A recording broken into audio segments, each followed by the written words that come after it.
अब शहाबुद्दीन साहब की 1 तारीख को पुण्यतिथि है। पूरे देश में शहाबुद्दीन साहब को चाहने वाले हैं। जिले के जितने भी पंचायत हैं उनमें डॉक्टर मोहम्मद शहाबुद्दीन साहब के पोस्टर से पाठ दिया जाएगा। यही नीतीश कुमार और तेजस्वी यादव ने उनको तिहाड़ जेल भेजने का काम किया। बिहार में 1990 में जब लालू जी की भी सरकार बनी थी और आप डॉक्टर मोहम्मद शहाबुद्दीन निर्दलीय थे, पप्पू यादव निर्दलीय थे, तो 10 विधायक घट रहा था। तो डॉक्टर मोहम्मद शहाबुद्दीन साहब ने 7 विधायक और 6 विधायक और 100 में 7 विधायक, और पप्पू जी ने 1 और 2 विधायक इंतजाम करके सरकार को बनाने का काम किया लालू प्रसाद को। तरफ सीवान के आपको मालूम होगा कि सीवान के जो सांसद, युवाओं के हृदय के सम्राट, जन जन की आवाज, बेजुबानों के जुबान, शेरे हिंदुस्तान, डॉक्टर मोहम्मद शहाबुद्दीन जो सीवान के लोकप्रिय सांसद थे, जिन्होंने पश्चिम से पूर्व, उत्तर से दक्षिण तक अपने विकास के, चाहे वो स्वास्थ्य का मामला हो, चाहे शिक्षा का मामला हो, चाहे खेल का मामला हो, चाहे गली नली और रोड का मामला हो, उन्होंने हमेशा सीवान के राजेंद्र प्रसाद के भूमि, मौलाना मौजूद के भूमि, विश्वकिशोर की भूमि को, के झंडे को, परचम को लहराने का काम किया। मगर कुछ फांसीवादी ताकतों ने, कुछ साजिश के वो शिकार हुए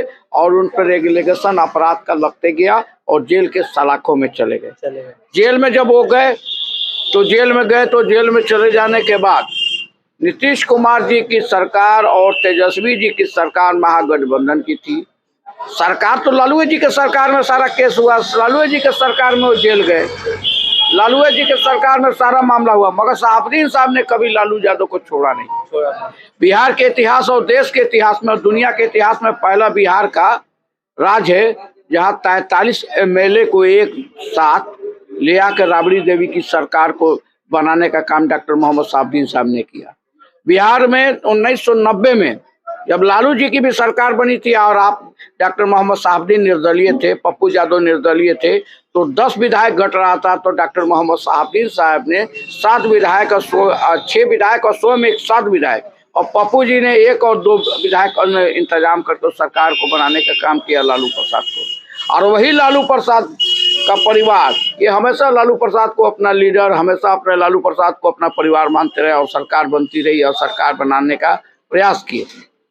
जब शहाबुद्दीन साहब को हाई कोर्ट ने बेल दिया, जब बेल दिया, 15-16 साल जेल के सलाखों में थे, बेल दिया, और बेल से जब निकले तो एक जन समूह, एक प्रधानमंत्री और मुख्यमंत्री के काफिले में उतना भी नहीं, लमसम 6000 गाड़ियों के साथ अपने नेता को, जो भागलपुर से सीवान में 7 घंटे की दूरी है, और आपके नेता 9 बजे दिन में जेएनएमयूएल से निकलते हैं भागलपुर से, और डॉक्टर मोहम्मद शहाबुद्दीन साहब सीवान में 1:30 बजे रात में प्रवेश करते हैं। तो इससे आप अंदाजा लगाइए कि बिहार की सरजमीन पे डॉक्टर मोहम्मद शहाबुद्दीन को चाहने वाले उनके, मगर जो लालू प्रसाद या नीतीश कुमार या अन्य पॉलिटिशियन को, केंद्र और राज्य को लगा कि ये पेड़ सूख चुका है, ये पेड़ में तासीर नहीं है, ये पेड़ में ताकत नहीं है, और जब वो जेल की सलाखों से निकले और लोगों का देखे, भीड़ देखे, इन लोग घबरा गए। और उसी दिन से केंद्र और राज्य सरकार और महागठबंधन के नेताओं को बेचैनी शुरू हो गया और साजिश करने लगे। और ये सरकार डॉक्टर मोहम्मद शहाबुद्दीन साहब के खिलाफ एक रिपोर्ट तय करवाया एसपी और डीएम से, पूरे 38 जिला से, कि डॉक्टर मोहम्मद शहाबुद्दीन के आने से जंगल राज स्थापित हो गया बिहार में, डॉक्टर मोहम्मद शहाबुद्दीन साहब के आने से भय का माहौल है। अफसोस की बात है कि डॉक्टर मोहम्मद शहाबुद्दीन साहब कौन चीज है भाई, कि आसमान डर रहा है, जमीन डर रही है, अग्नि डर रही है, आयु डर रहा है, मानव डर रहा है, जानवर डर रहा है।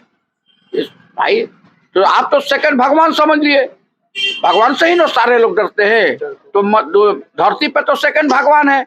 तो उससे आप, उसके डर से आप हाई कोर्ट के फैसले को खिलाफ सुप्रीम कोर्ट को चुनौती देने के लिए आप चले गए, और वहां डॉक्टर मोहम्मद शहाबुद्दीन साहब का बेल टूटा और जेल के सलाखों में आप चले गए, जेल के सलाखों में चले गए। फिर कुछ दिन के बाद यही नीतीश कुमार और तेजस्वी यादव ने उनको तिहाड़ जेल भेजने का काम किया, और तिहाड़ जेल ही नहीं गए, उनकी हत्या, मैं दावे के साथ 100% करता हूं कि उनकी हत्या बिहार सरकार ने और केंद्र सरकार के साजिश का प्रमाण। वहीं एक देश की अस्मिता के साथ खेलने वाला, देश में बम ब्लास्ट करने वाला, आपके क्या नाम है, राजन, जाता है एम्स में, और जहां आरएसएस के जो अस्पताल है, जहां इस देश की फांसीवादी ताकतों का अस्पताल है, दीनदयाल उपाध्याय उसमें आप डॉक्टर मोहम्मद साहबुद्दीन को भेज के और पॉइजन की सुई दे के आप मारवाने का काम करते हैं। इसमें राज्य सरकार, चाहे वो नीतीश जी हो, चाहे तेजस्वी जी हो, चाहे केंद्र सरकार है,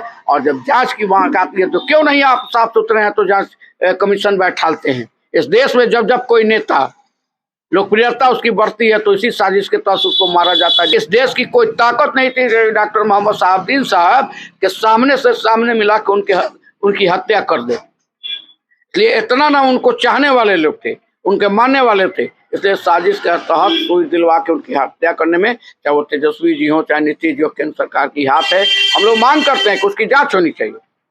आज आनंद मोहन जी की रिहाई हुई है, मैं उसी रिहाई का मैं निंदा करता हूँ।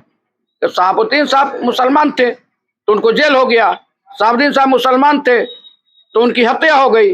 आनंद मोहन जी के साथ क्यों नहीं ये मामला? आनंद मोहन जी एक जी कृष्णैया की हत्या कर दिए, आनंद मोहन जी एक दलित के बेटा की हत्या कर दिए, और जी कृष्णैया जी की हत्या में उनको आज का नाम है कानून कैबिनेट की बैठक प्रस्ताव पारित करके फैसला लिया गया और आनंद मोहन जी की रिहाई हो गई।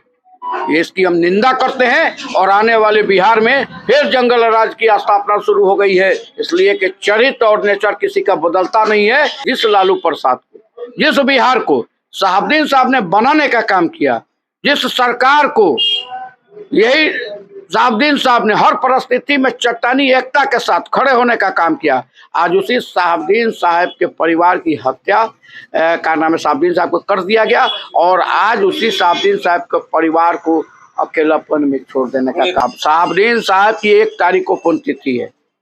पूरे देश में साहबुद्दीन साहब को चाहने वाले हैं, पूरे देश में डॉक्टर मोहम्मद साहबुद्दीन साहब को की पुण्यतिथि हो रही है, पूरे राज्य में हो रही है। खास करके उनका जिला है, मैं आपको बता देना चाहता हूँ कि सारी व्यवस्था कर ली गई है। पूरे जिला को, जिले के जितने भी पंचायत हैं उनमें डॉक्टर मोहम्मद साहबुद्दीन साहब के पोस्टर से पाठ दिया जा रहा है। उनके फॉलोअर, उनके चाहने वाले, उनके मानने वाले चाह रहे हैं, और पूरी व्यवस्था टाइट करके पूरी व्यवस्था से शहर को दुल्हन की तरफ सजा दिया जाएगा। और अपने जो नेता, जो सीवान के हृदय के सम्राट, जो जन जन की आवाज, और राजेंद्र प्रसाद भूमि के लाल, जो राजेंद्र प्रसाद ने देश का नाम ऊंचा किया, मौलाना मजहरुल हक ने जो ऊंचा किया, उसी के श्रेणी में डॉक्टर मोहम्मद साहबुद्दीन ने जो देश का नाम ऊंचा किया। हम सीवान के मानव चित्र को, सीवान के विकास को देश की दुनिया में दिखाना चाहते हैं उनके पुण्यतिथि से। और जो नौजवान लड़के जो उनको देखे नहीं, उनको जानते नहीं, जो उनके बारे में अब सुन रहे हैं, हम उनके विकास को, उनके आइडियोलॉजी के उनके मन में उतारने का काम करेंगे कि वो देश दुनिया में जाएं तो गर्व से कहें कि मैं साहबुद्दीनवादी हूँ, मैं साहबुद्दीन के जिला का हूँ, मैं साहबुद्दीन की सोच रखता हूँ, साहबुद्दीन के विकास की आइडियोलॉजी को अपने मन में रखता हूँ। ये पूरे देश में लागू, इसलिए हम पुण्यतिथि मनाते हैं। और पुण्यतिथि में तमाम जिले से, बिहार से आने वाले भाइयों को मैं जलपान कराने का व्यवस्था, उनको सुविधा सारा रहेगा, कोई दिक्कत नहीं है, कोई परेशानी नहीं है। अभी हमारे एक मित्र ने, बड़े भाई हैं, मित्र नहीं बड़े भाई हैं, और जो हमारे हमेशा गार्जियन के तरह शायद मुझे उंगली पकड़ाकर राजनीति में, मुझे लगता है कि अगर 100 कड़ी राजनीति की मेरी मुकम्मल हुई तो उसमें शायद उस व्यक्ति का नाम है शंभू प्रसाद, जो उन्होंने मुझे 40% उन्हें उंगली पकड़ा के चलाने का काम किया और अपने कलम से मुझे मजबूत करे। उन्होंने एक सवाल किया कि क्या किसी राजनीतिक दल के लोग भी आएंगे? ये राजनीतिक दल का मंच नहीं है, ये डॉक्टर मोहम्मद साहबुद्दीन साहब का अनुयायियों का मंच है, ये डॉक्टर मोहम्मद साहबुद्दीन साहब के आइडियोलॉजी से जुड़ने वाले लोगों का मंच है। इसमें हम सादर आमंत्रित हाथ जोड़ के करते हैं, सबको आमंत्रित करते हैं कि वो आए, इस मंच पे बैठे। ये मंच किसी दल का नहीं है, ये डॉक्टर मोहम्मद साहबुद्दीन साहब और डॉक्टर मोहम्मद साहबुद्दीन के विचार का मंच है। आवे और अपनी बातों को रखें और बताएं कि डॉक्टर मोहम्मद साहबुद्दीन साहब का विचार क्या था, विचारधारा क्या था, उनकी नीति क्या थी, उनका सिद्धांत क्या था।